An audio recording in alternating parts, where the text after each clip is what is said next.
Donc je vais vous développer ce sujet qui est tellement d'actualité, c'est-à-dire l'euthanasie, voilà, qui est une grande question quand même pour chacun d'entre nous, pour nous-mêmes et aussi pour les personnes qu'on aime et qui sont parfois atteintes de maladies très graves et on les voit souffrir, donc c'est pas toujours évident. Voilà. Donc pour la mort pour la science matérialiste est encore pleine de mystères. Médicalement parlant,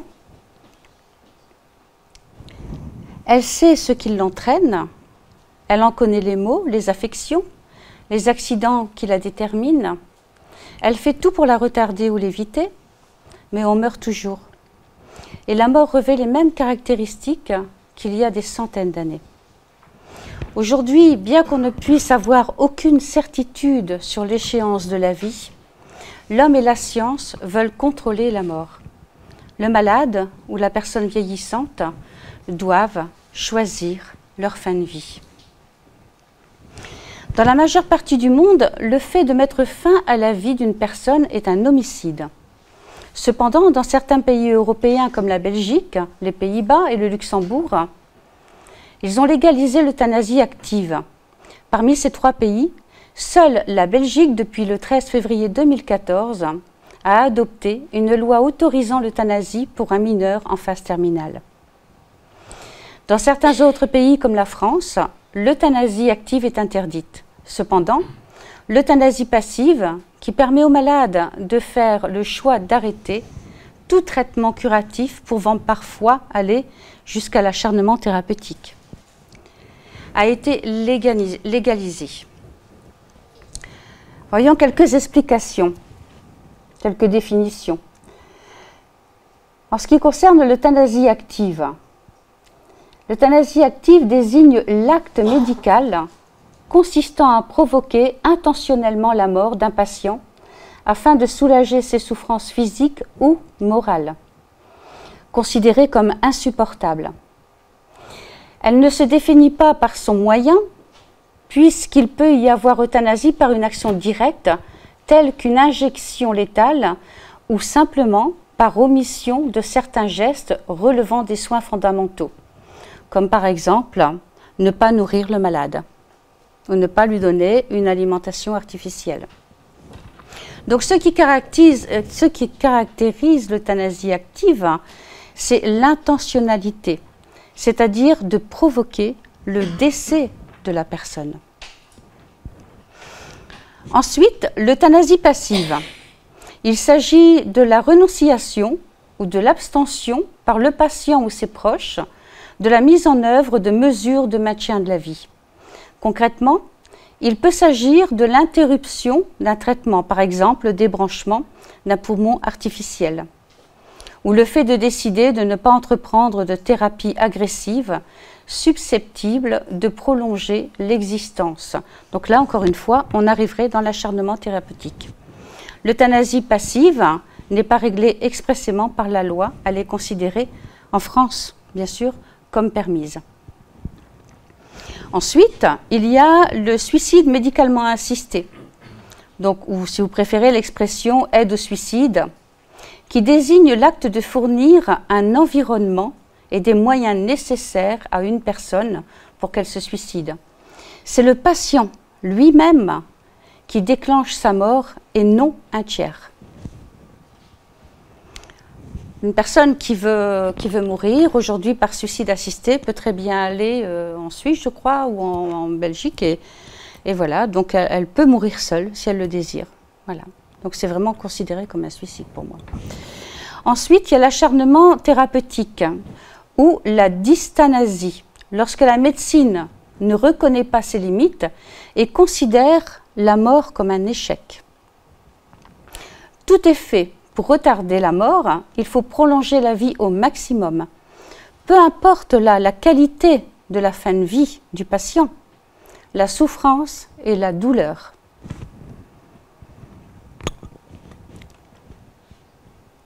Ensuite, la mort naturelle ou l'orthothanasie. Pour un malade en phase terminale, c'est mourir naturellement et correctement, sans abréger et sans acharnement thérapeutique.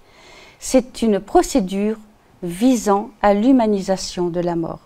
C'est la personne qui va retourner chez elle et être entourée de sa famille pour mourir. La question de la mort est en quelque sorte très intime.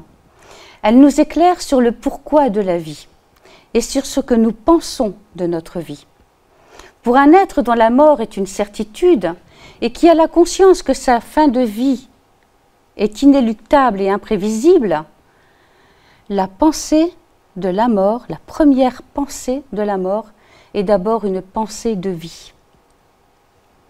Par exemple, lorsqu'on nous annonce une maladie grave, après le choc, parce que l'annonce de la maladie va amener un choc, de toutes les façons possibles, la première chose que la personne va faire, c'est de se battre pour vivre. Voyez ? Donc la première pensée de la mort, c'est la pensée de vie. Par exemple, pour une personne en fin de vie, j'ai oublié de vous dire, donc j'ai travaillé 9 ans en soins palliatifs et j'ai fait 9 ans d'accompagnement aux mourants et d'accompagnement aux familles. Voilà. Donc parfois, je vous amène des petits exemples comme ça qui sont du vécu. Hein. Donc pour une personne en fin de vie, par exemple, là c'était un jeune de 18 ans qui était en train de mourir du VIH. En fait, pour lui, la vie c'était manger. Eh ben, il lui fallait à tout prix avoir le réfrigérateur plein de sandwichs, par exemple. Voilà. Donc il se nourrissait, et il espérait qu'en se nourrissant, eh ben, il n'allait pas mourir. Oui. Ce sont toutes des petites choses comme ça. Après, c'est fêter son anniversaire. C'était aller à la plage. C'était toucher le sable. Vraiment, le toucher, s'allonger dans le sable, regarder le ciel, écouter les mouettes, tout ça. Tout ça, ce sont des exemples de vécu de personnes qui étaient en fin de vie. C'est essayer de faire tous les efforts possibles pour encore aller mettre les pieds dans l'eau. C'est sentir le soleil. C'est prier. C'est se confesser à Dieu. C'est aussi se remettre en question. Et c'est aussi analyser sa vie. C'est ça la fin de vie. La réflexion sur la mort est donc fondamentale. Et elle est fondamentalement liée à celle de notre existence. Selon que l'on croit à un anéantissement par la mort ou au contraire à la mort comme point d'accès vers l'au-delà, le sens donné à notre existence va être tout à fait différent. Donnons maintenant une dimension spirituelle et spirite à la maladie, à la vie et à sa trajectoire, mais aussi à la mort. À propos de la maladie et des épreuves, le plus difficile pour une personne atteinte d'une maladie grave menant vers la fin de vie est de ne pas savoir pourquoi elle est malade. C'est la première chose qu'on entend. Pourquoi? Mais pourquoi moi? Si une réponse lui est donnée, faut-il encore que cette réponse soit acceptable? Et pour qu'une réponse soit acceptable, il faut bien qu'elle vienne mettre un sens à l'épreuve, une raison à son existence. Et ce n'est pas la punition divine, le hasard ou la fatalité qui apportent des explications apaisantes et aident l'être humain à sortir de son errance. Dans le livre « Le problème de l'être et de la destinée » de Léon Denis, il écrit « Il n'y a pas de fatalité. C'est l'homme par sa propre volonté qui forge ses chaînes. C'est lui qui tisse fil à fil, jour par jour, de sa naissance à sa mort, le réseau de sa destinée. » Léon Denis nous fait entendre que nous sommes tous les acteurs d'un scénario que nous avons écrit avec notre libre arbitre. De la victime en colère, l'homme devient un auteur placé devant le miroir de sa conscience. Celui qui a orchestré avec son intelligence, avec son libre arbitre, son discernement, ses émotions et ses sentiments, les différents actes qu'il joue sur les scènes de sa propre vie. En effet, nous ne sommes pas des victimes, quelle que soit l'épreuve. Nous ne sommes pas des victimes d'un Dieu cruel, régentant la vie, la mort en fonction de ses humeurs et châtiant les hommes. Pas du tout. Léon Denis continue toujours dans le pourquoi de la vie. Le présent a des conséquences et la conséquence du passé et la préparation de l'avenir. De degré en degré, l'être s'élève et grandit.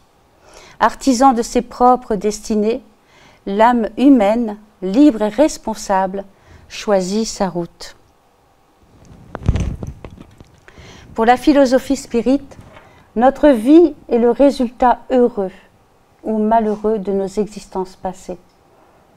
Notre vie et ses épreuves et la maladie. Une suite logique gérée par la loi de cause à effet. Une loi équitable qui concerne l'univers et place tous les êtres dans l'amour divin. Voyons maintenant à propos de la vie, de l'existence sur Terre et de sa trajectoire. La Terre est une grande école, un monde d'épreuves où nous travaillons sur nos imperfections. Cela signifie que chaque existence ou situation est le témoignage d'un processus de réajustement pour l'esprit par rapport à ses expériences et à ses erreurs passées. Donc si pour le corps physique, la longue maladie ou la vieillesse sont des épreuves, pour l'esprit, cela peut être un moyen de progression qu'il a choisi avant son incarnation afin d'évoluer plus rapidement. Dans le ciel et l'enfer, l'esprit heureux de Samuel Philippe nous dit que l'épreuve était pour lui le moyen d'effacer les dernières traces de ses fautes antérieures, qu'il lui fallait subir ces dernières épreuves qu'il a volontairement acceptées pour rompre définitivement avec le passé.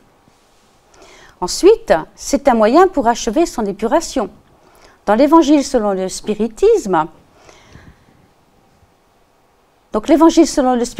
nous éclaire. Il ne faudrait pas croire cependant que toute souffrance endurée ici-bas soit nécessairement l'indice d'une faute déterminée. Nous ne vivons pas des épreuves parce que, obligatoirement, nous avons commis des erreurs. On peut aussi choisir l'épreuve parce que nous voulons avancer plus vite. Donc il ne faut pas croire que toute souffrance endurée ici-bas soit nécessairement l'indice d'une faute déterminée. Ce sont souvent de simples épreuves choisies par l'esprit pour achever son épuration et hâter son avancement. C'est aussi un moyen pour faire progresser la société et son entourage. Comment ? En mettant en place des dispositifs pour une meilleure prise en charge, par exemple, du mourant, de la famille et surtout de la douleur. En allant à la rencontre de l'autre, de ses peurs, de ses questions, non pas de l'autre malade en fin de vie, mais de la personne âgée, et de l'être encore vivant. Parce que malheureusement, dans les hôpitaux aujourd'hui, lorsqu'on est malade, on devient une maladie, on est un cas. Dans une chambre, on perd tout à fait notre humanité en fait. On est totalement déshumanisé. Voyez, donc il faut restituer tout ça à la personne malade. Jusqu'au bout, la personne est vivante. Donc jusqu'au bout, jusqu'à son dernier souffle, elle peut encore avoir des petits projets. Même si c'est un projet d'1 heure, ça reste un projet. Et un projet, ça fait toujours partie de la vie.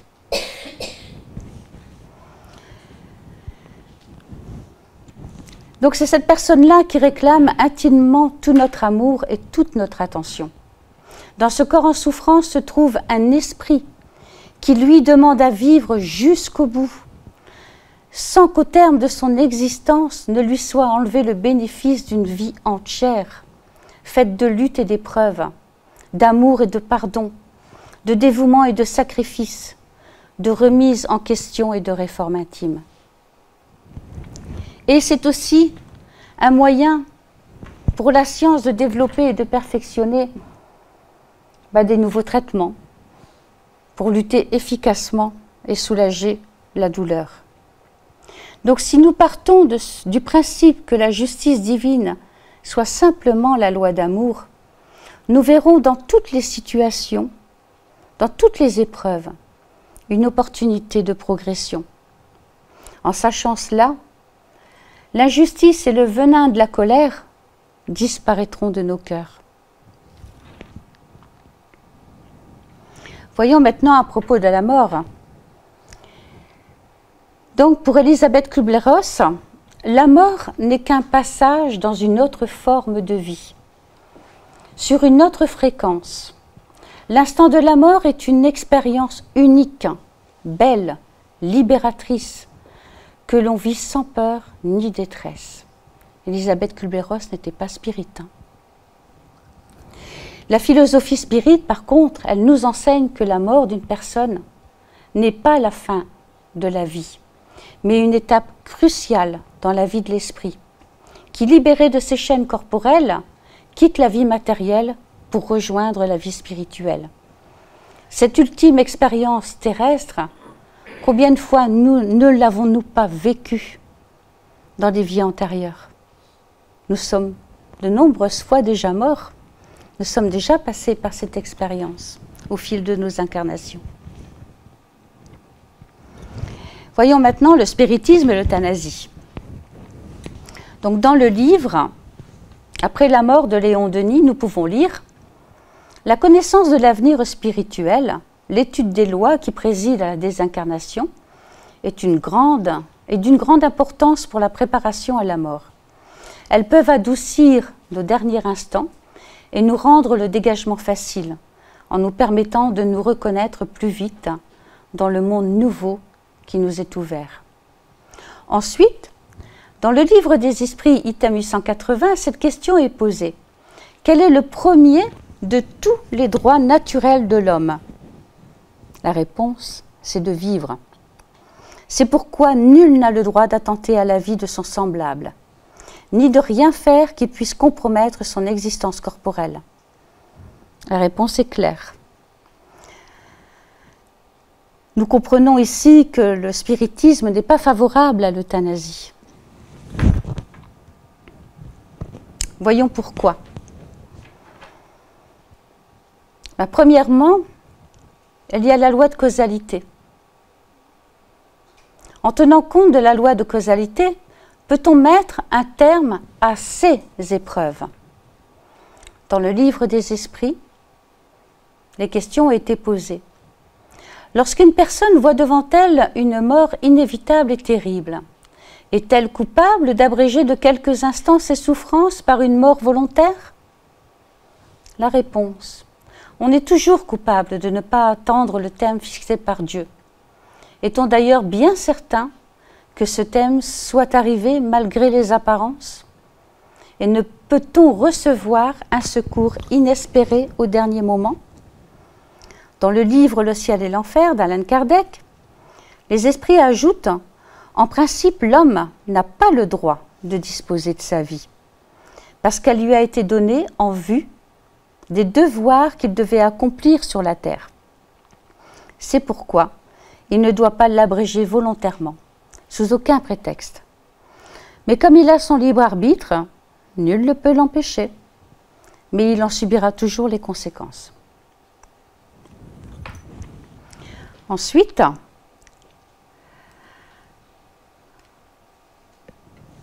est-il permis d'abréger la souffrance d'un malade qui souffre sans espoir de guérison? L'esprit de Saint Louis répond: à quelques extrémités que soit un moribond, nul ne peut dire avec certitude que sa dernière heure est venue. La science ne s'est-elle jamais trompée dans ses prévisions? Donc les réponses à ces deux questions nous éclairent.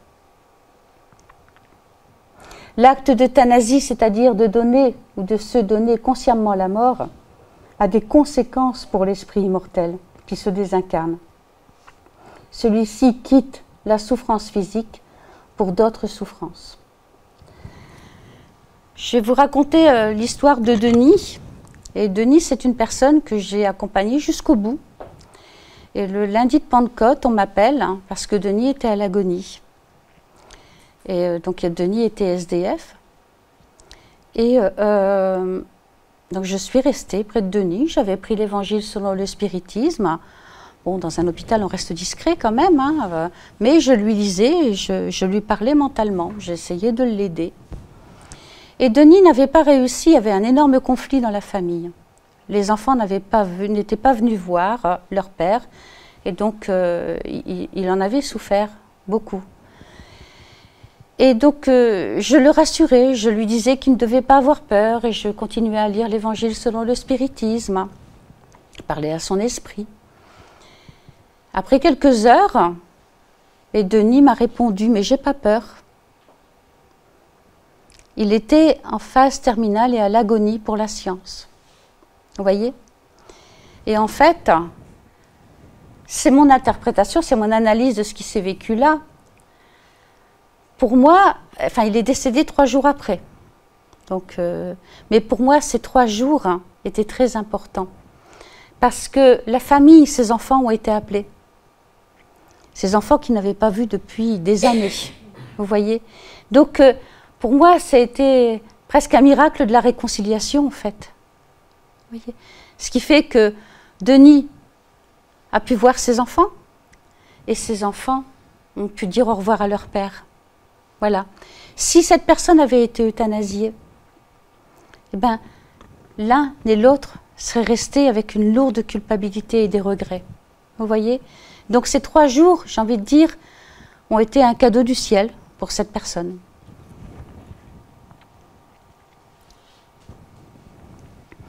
Ensuite, donc on a vu premièrement donc la loi de causalité. Ensuite, deuxièmement, le fluide vital. Chaque esprit, en se réincarnant, acquiert une qualité de fluide vital qui alimentera la vie physique de son corps jusqu'au terme prévu. Toute action qui consiste à réduire délibérément la durée de vie, donc suicide, abus de drogue, illicite ou licite, portant préjudice au corps, entre autres bien sûr l'euthanasie, fera de sorte qu'à la mort du corps, ce fluide vital ne sera pas complètement épuisé. Selon les témoignages unanimes des esprits dans ces conditions, cet excès de fluide vital ralentit et complique le dégagement de l'esprit de son corps physique, ce qui est pour lui une cause de souffrance, et peut même nécessiter une prochaine réincarnation courte, c'est-à-dire des morts en bas âge. Vous voyez que la philosophie, elle a quand même des arguments pour se poser la question, en fait. Ensuite, c'est le pardon et les réparations. L'esprit de Saint Louis nous éclaire. N'a-t-on pas d'innombrables exemples qu'au moment de rendre le dernier soupir, le malade se ranime? C'est ce que je viens de vous expliquer avec Denis. Il recouvre ses facultés pour quelques instants.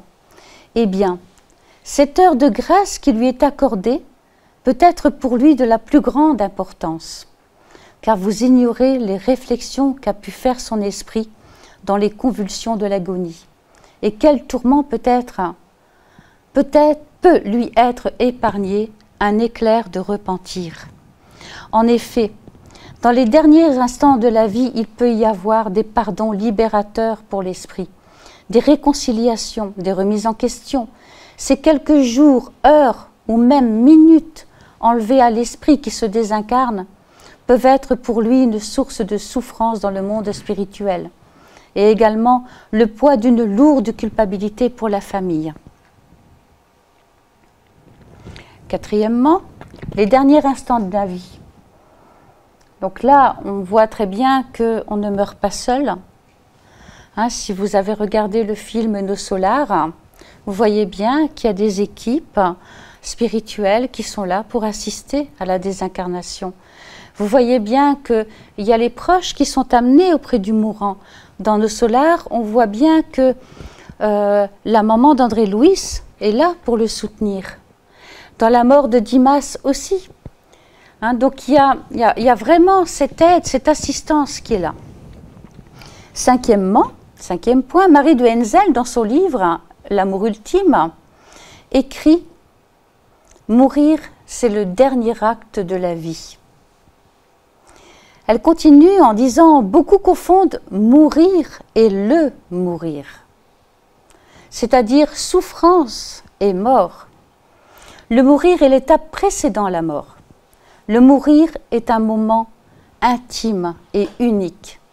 C'est un choix fait par l'esprit avant son retour dans la chair, c'est-à-dire sa réincarnation. Ce moment tellement effroyable au regard de l'existence humaine est peut-être l'ultime moyen de réparation et de progression pour l'esprit qui va se désincarner et aussi pour la famille.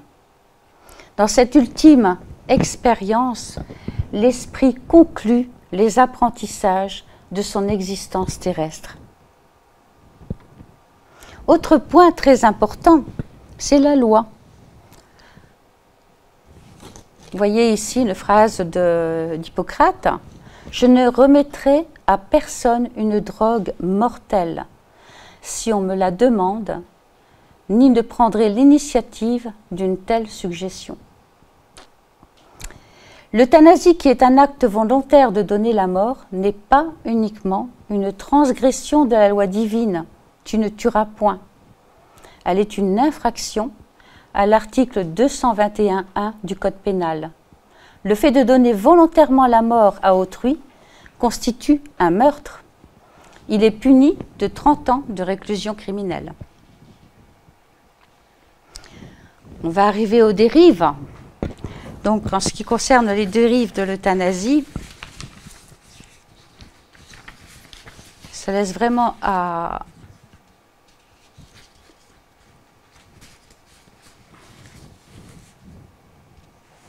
Vous avez, je crois, la liste qui est là. 47% d'euthanasie en Flandre, en Belgique, ne sont pas rapportées.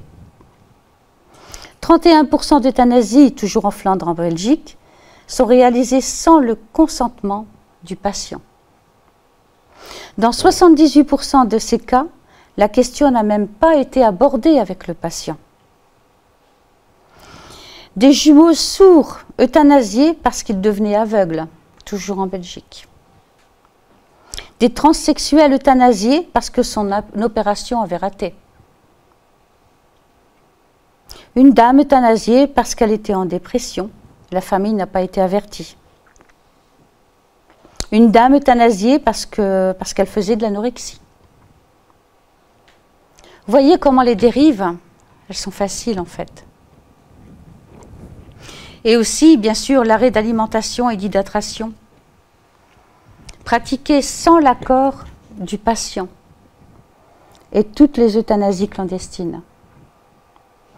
Donc après tous ces points, nous comprenons que spirituellement, mettre fin à la vie d'une personne par choix du patient, ne connaissant pas sa dimension spirituelle, à la demande de la famille ou par décision de l'équipe médicale, en injectant une dose létale ou par suicide assisté, réduira considérablement les bénéfices de toute une incarnation et enlèvera à l'esprit l'opportunité d'arriver dans le monde spirituel, vainqueur de toutes ces luttes et de toutes ces épreuves. Cet acte parfois caché sous de fausses notions de pitié, de charité ou d'amour, laissera indubitablement des séquelles et aura des conséquences. Ça va? On va essayer d'aborder la mort d'une autre façon que par l'euthanasie. Et si nous avions, dans ce drame, parce que ça reste quand même un drame, si nous avions une chance à saisir, une leçon de vie à apprendre au contact des mourants. D'après le témoignage de Marie de Henzel, la demande d'euthanasie n'existe pas chez les patients ou alors d'une manière rarissime. Vouloir choisir sa mort, l'heure et la manière est une aspiration du bien portant. C'est-à-dire que le malade demande rarement à être euthanasié. Mais par contre, le bien portant, quand il se projette dans la maladie, lui dira moi je ne veux pas traverser ces épreuves, cette douleur, donc je souhaiterais me faire euthanasier. Vous voyez? Ensuite, et donc à l'hôpital où j'allais, Il y avait bien sûr des demandes, des personnes, des patients qui arrivaient avec cette demande. Donc c'était une structure de soins palliatifs. Ils arrivaient avec cette demande. Et le médecin leur disait, ok, donc mais moi je ne ferai pas cet acte. Si vous le souhaitez, je vous laisse, on vient vous apporter tout ce qu'il faut pour que vous puissiez mettre fin à votre maladie, à votre vie. Mais par contre, donnez-nous 3-4 jours. Et il y avait toute une équipe qui se mettait en place autour de cette personne, mais aussi de la famille. Et cette personne, quand elle était encadrée, quand elle était écoutée, quand on la reconnaissait en tant qu'être humain et non plus comme malade, eh ben, elle ne demandait plus à mourir. Voyez, mais elle ne souffrait plus non plus. La douleur était bien prise en charge. Donc, pour les demandes d'en finir, ça c'est Marie Duenzel qui confirme ça, celle-ci émane pour la plupart de personnes dont la douleur est maltraitée. Vraiment. Et qui se sentent abandonnées par la médecine.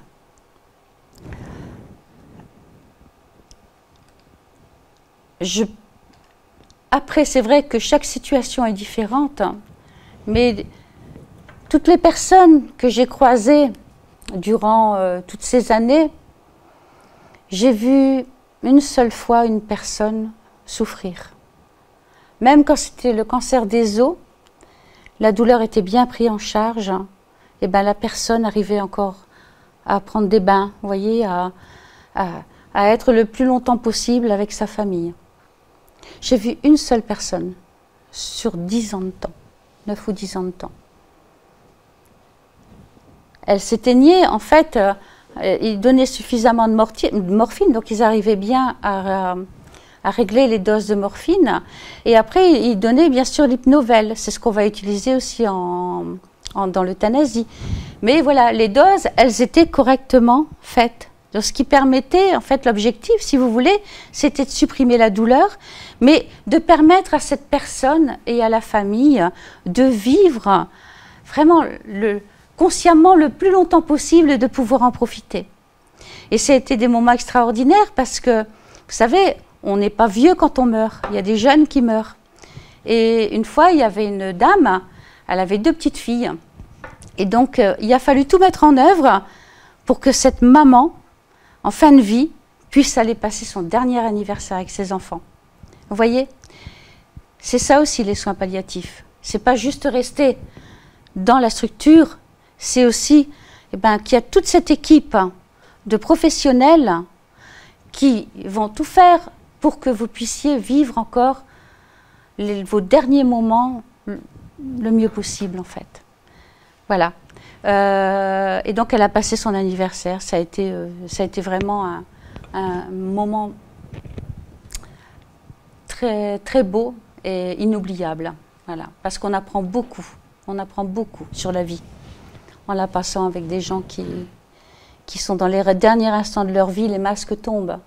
Vous voyez, et on s'aperçoit qu'en fait, tout le monde est beau. Et même un SDF qui a passé 10 ans dans sa vie, qui a bu, tout ça, cette personne, elle a vraiment des belles choses en elle et elle a toujours quelque chose à nous apprendre.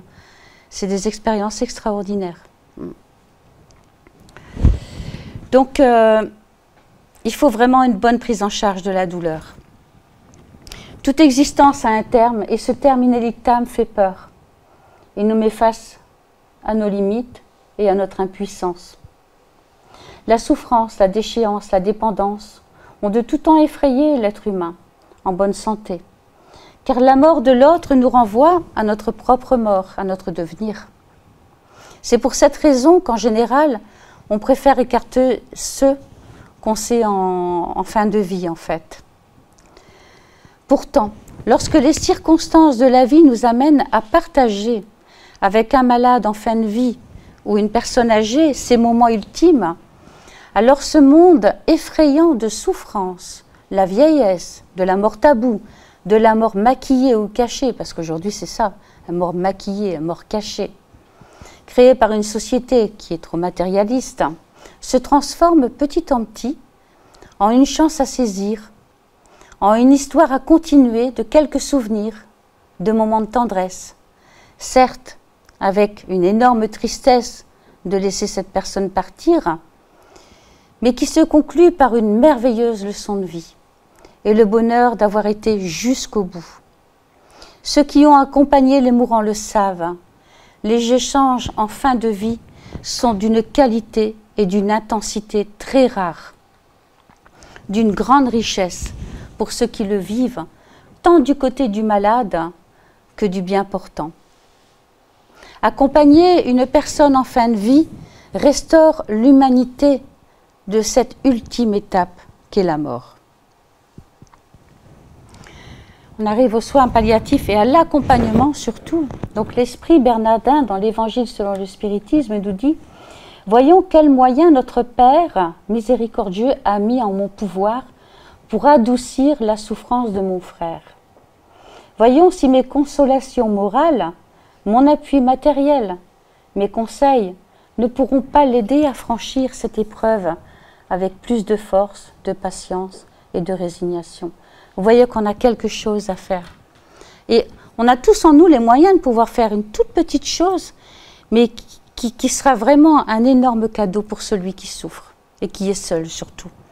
Mais on pourrait parler, là on parle des soins palliatifs, mais on pourrait aussi, j'ai envie de dire, parler de l'aide aux migrants, parler de la charité, de la distribution en fait que certains d'entre vous font déjà voilà, à l'extérieur. Vous voyez, il y a vraiment un tas de choses à faire. Donc qu'est-ce que les soins palliatifs?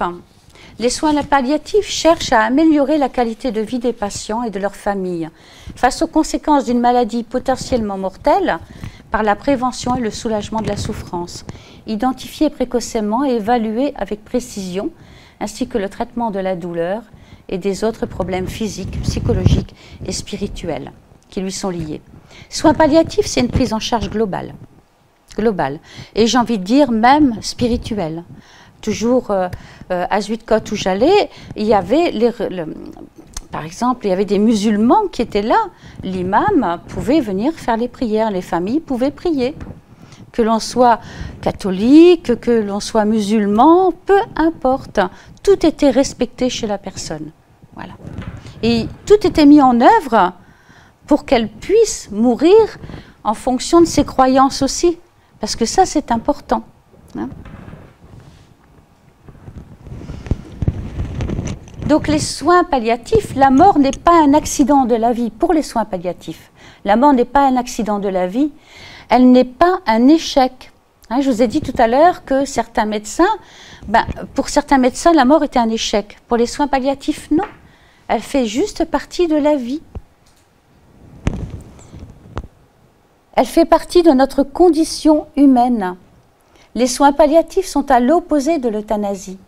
Ils aident ceux qui vont mourir à vivre et non pas à mourir. Ils redonnent aux malades un sens à la vie en ayant des projets de vie à court terme. On a encore fait des expositions de peinture.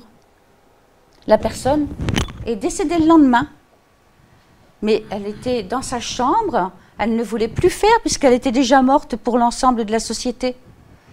Eh bien, on lui a amené de la peinture, donc c'était de la peinture sur soie. On a fait une exposition. Elle est morte le lendemain, mais elle a été jusqu'au bout. Vous voyez, il y a toujours des projets. Il faut savoir adapter le projet en fait. C'est tout. Graver un verre, une dame qui chutait tout le temps de son lit, qui hurlait tout le temps tellement elle avait peur de mourir. Elle avait sa famille, elle ne voulait plus voir, qu'elle ne voulait plus voir. Je lui dis, mais madame, qu'est-ce que vous auriez envie de laisser? Elle avait des petits-enfants. Qu'est-ce que vous voudriez laisser à votre petit-fils, petite-fille, je ne sais plus. Et vous n'avez pas envie qu'on fasse quelque chose et que vous allez pouvoir lui offrir. Eh bien, elle a gravé un verre en mettant « je t'aime » dessus. Vous voyez? Mais c'est quelque chose de merveilleux. C'est un cadeau merveilleux qu'elle a laissé. Parce que le problème dans la mort, c'est que les gens ne se disent pas ce qu'ils ont besoin de se dire. Tant pour l'esprit, vous savez. Quand l'esprit arrive de l'autre côté, eh ben, on ressent qu'il a oublié de dire à sa famille, pardon, j'aurais aimé faire autrement, mais je n'y suis pas arrivée. et je vous aime, et j'ai oublié de vous le dire, la vie m'a encombré l'esprit.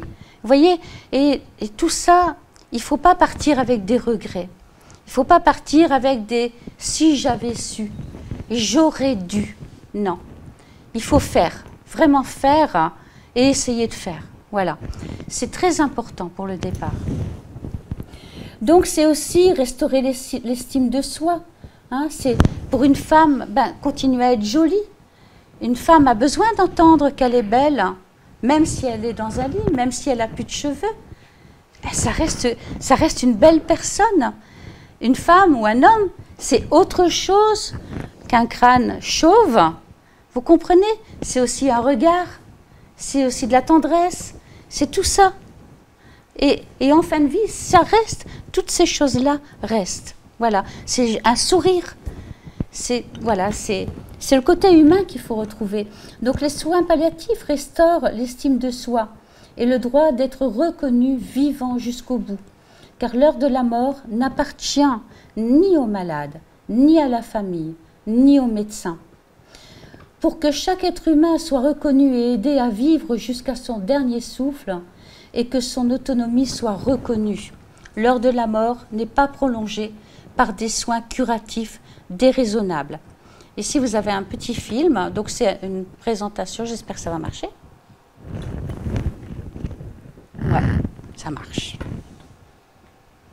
Je ne sais pas si vous allez beaucoup entendre, je vais essayer d'augmenter le son.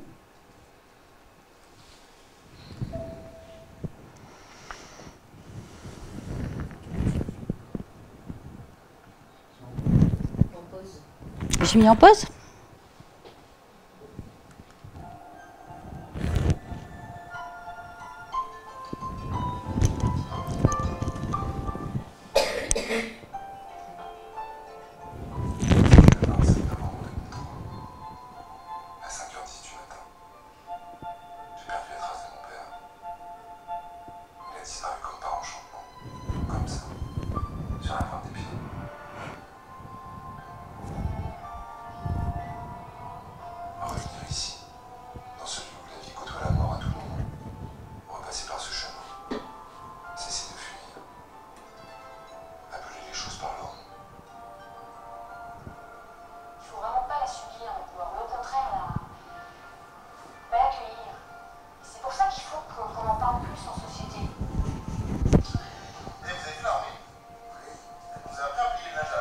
Voyez là, ben oui, il peut encore faire ça. Hein. L'importance de pouvoir se regarder dans un miroir, l'importance de pouvoir sortir, de respirer. Retrouver la trace de mon père, tendre la main pour qu'il me la prenne, et comprendre ce qu'il m'a appris. C'est pour ça qu'aujourd'hui je reviens. Donc c'est un extrait du film Les yeux ouverts. Donc accompagner quelqu'un, donc on a parlé des soins palliatifs, mais qu'est-ce que c'est accompagner? Donc accompagner, c'est être avec, c'est donner de la compagnie, c'est un travail mutuel dans lequel chacune des parties apprend à l'autre, et c'est vrai. On apprend énormément de choses au contact de toutes les personnes qui sont là à l'IT, on apprend énormément de choses. Accompagner quelqu'un, c'est le reconnaître pour ce qu'il a été. C'est extraordinaire de passer 1 heure avec une personne qui est très âgée et de l'écouter raconter les expériences de son existence. C'est un trésor. Et on ne s'en lasse pas. C'est avoir des projets, le valoriser en faisant ce qu'il lui est possible et non pas lui rappeler ce qu'il n'est plus capable de faire. Je vous ai dit, les projets sont importants. Il faut bien savoir les équilibrer, ces projets. Parce que si vous amenez à une personne mourante un projet qui lui rappelle ce qu'elle ne peut plus faire, là vous allez agir d'une façon négative. Vous comprenez? Donc il faut toujours lui montrer ce qu'elle est encore capable de faire et non pas ce qu'elle est plus capable de faire. Hein, c'est très important.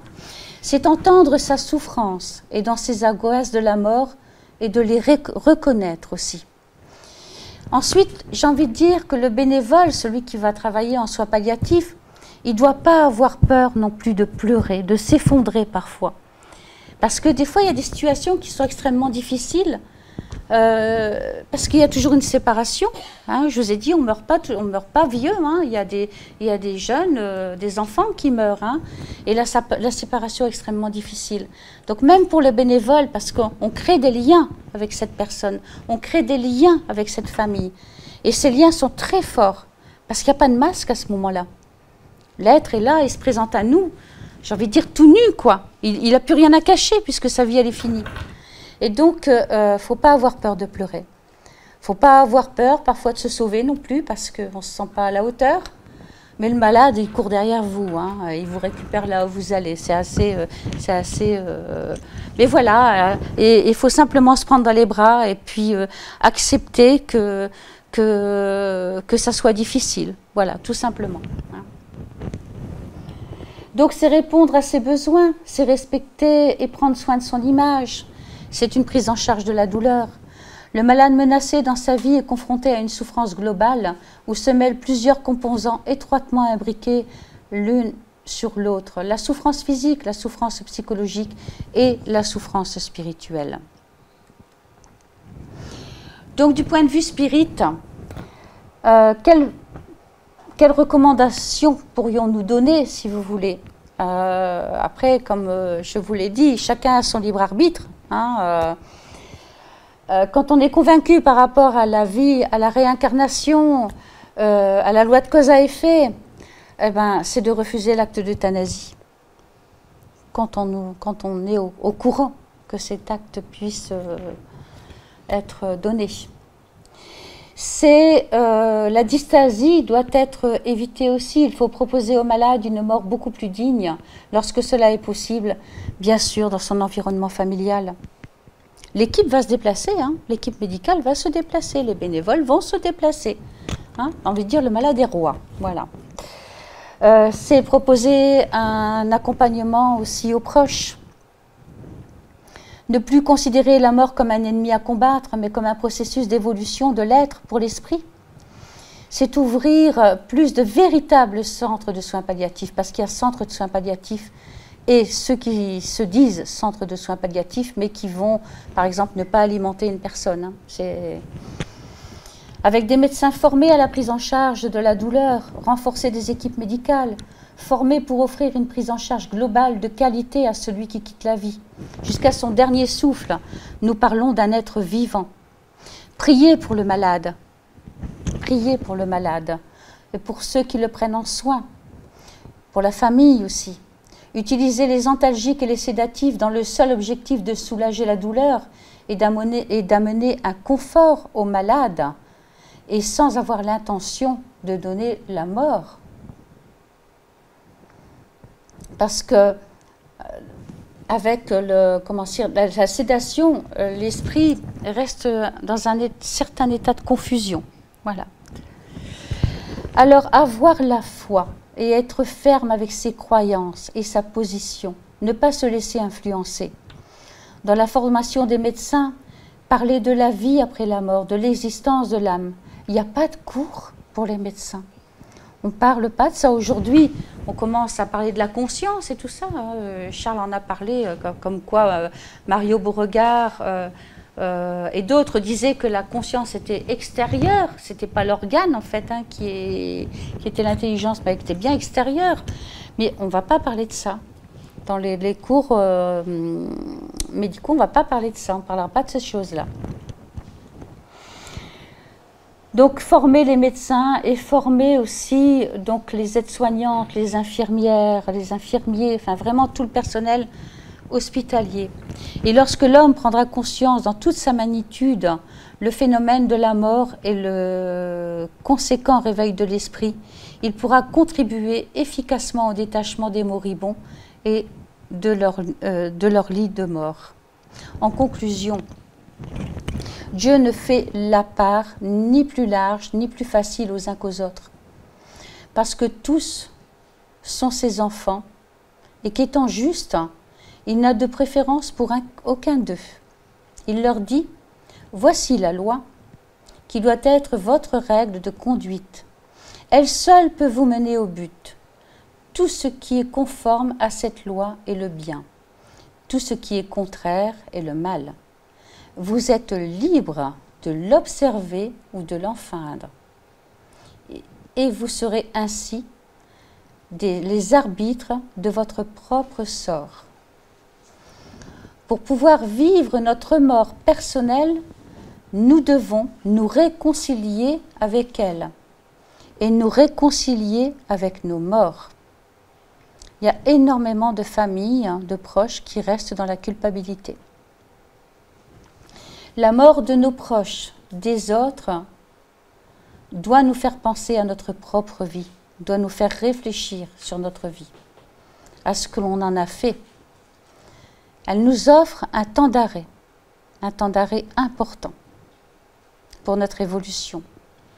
Face à la mort, nous devons changer notre regard et nos comportements, prendre conscience de la loi de cause à effet qui exclut le hasard. Comme je vous l'ai dit au début, il n'y a pas de punition. La fatalité ou la punition divine en illuminant l'épreuve d'amour et de compassion.